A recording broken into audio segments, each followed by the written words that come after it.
দর্শক আসসালামু আলাইকুম। জীবনের গল্পে আপনাদের স্বাগতম। ক্যামেরার সামনে দাঁড়িয়ে আছে এই মুহূর্তে একটি অসহায় বোন, আমরা শুনবো তারই জীবনের গল্প। আসসালামু আলাইকুম। ওয়ালাইকুম আসসালাম। আসসালামু আলাইকুম ভাইয়া। ওয়ালাইকুম সালাম। আপু কেমন আছেন আপনি? এই তো আলহামদুলিল্লাহ, পাক রাখছে ভালো। আপনি? আলহামদুলিল্লাহ আমি ভালো আছি। আপু আপনার নাম কি, কোথা থেকে এসেছেন? আমার নাম মিষ্টি ইসলাম, আমি ঠাকুরগাঁও থেকে এসেছি। ঠাকুরগাঁ থেকে এসেছেন। আপনার বয়স কত? 24। 24 বছর বয়স। আপনার ফ্যামিলিতে কে কে আছে? আমার 5 বছর বয়সে আমার মা মারা গেছে।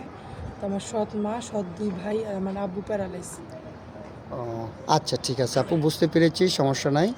তো আপনার আম্মু মারা গিয়েছে, আপনার আব্বু আরেকটা বিয়ে করেছে, তাই না? এখন বর্তমানে আপনার সৎমার কাছে আছেন না? না, আমি সৎ মার কাছে আছি না ভাইয়া।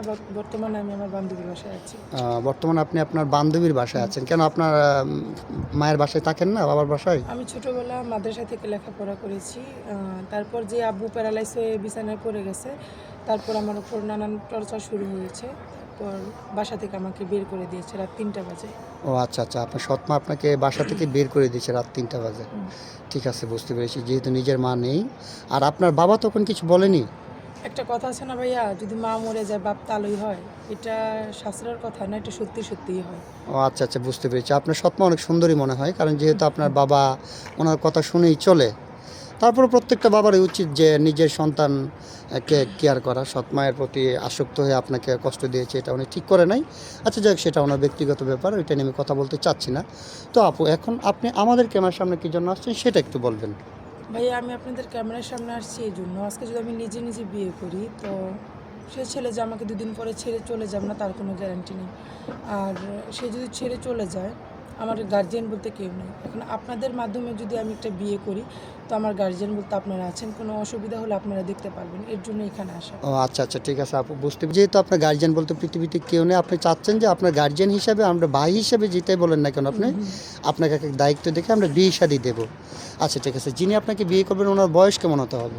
বয়স যেমনই হোক সেটা ম্যাটার করে না। আমি একজন ভালো মানুষ চাই, ভালো মনের মানুষ চাই, যে আমার দায়িত্ব নেবে সারা জীবনের জন্য। আমি ছোট থেকে এই পর্যন্ত কখনো আদর ভালোবাসা পাইনি। আমি একজন এরকম মানুষ চাই যার কাছে আমি একটু ভালোবাসা, একটু মায়া পাবো আর কি। ও আচ্ছা আচ্ছা, ঠিক আছে। যেহেতু আপনি ছোটোবেলা থেকে বাবার আদরও পাননি, মার আদরও পাননি, আপনি চাচ্ছেন যিনি আপনাকে বিয়ে করবেন উনি যেন একটু আপনাকে ভালোবাসে। আপনার জীবনে ভালোবাসার খুবই অভাব, তাই না? হ্যাঁ। আচ্ছা ঠিক আছে আপু, সমস্যা নেই। তো আপনার সাথে ওনারা যোগাযোগ কীভাবে করবেন? আমার সাথে যোগাযোগ করতে হলে আপনাদের মাধ্যমে যোগাযোগ করতে হবে। কেন, আপনার ব্যক্তিগত কোনো ফোন নেই? ভাই, আমি তো ভালো করে খেতেই পারছি না, আমার কপালটা এরকম হয়েছে, ফোন কিনবো কি দিয়ে? ও আচ্ছা আচ্ছা, ঠিক আছে। তো সুপ্রিয় দর্শক, এই মুহূর্তে দেখতে পাচ্ছেন ডিসপ্লেতে একটি নাম্বার। এই নাম্বারটা হচ্ছে আমাদের ইউটিউব চ্যানেল কর্তৃপক্ষের নাম্বার। এই নাম্বারে ইমো হোয়াটসঅ্যাপ খোলা আছে। যদি কোনো ভাই মিষ্টিকে পছন্দ করে থাকেন তাহলে ওনার একটা ছবি স্ক্রিনশট মেরে পাঠিয়ে দিয়ে আমাদেরকে ভয়েস করবেন, আমাদের প্রতিনিধিরা আপনাদের সাথে যোগাযোগ করবে। কেউ অযথা অডিও কল, ভিডিও কল দিয়ে বিরক্ত করবেন না। আচ্ছা ঠিক আছে মিষ্টি আপু, আপনি যোগাযোগের মাধ্যমের ব্যবস্থা আমরা করে দিতে পারবো ইনশাল্লাহ, কিন্তু কারোর সাথে প্রতারণা করবেন না তো?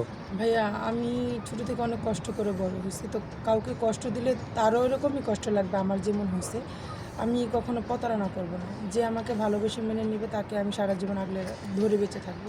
আচ্ছা ঠিক আছে আপু, আচ্ছা আপনি ভালো থাকবেন, আপনার জন্য শুভকামনা। আসসালামু আলাইকুম। ওয়ালাইকুম আসসালাম। আসসালামু আলাইকুম। ওয়ালাইকুম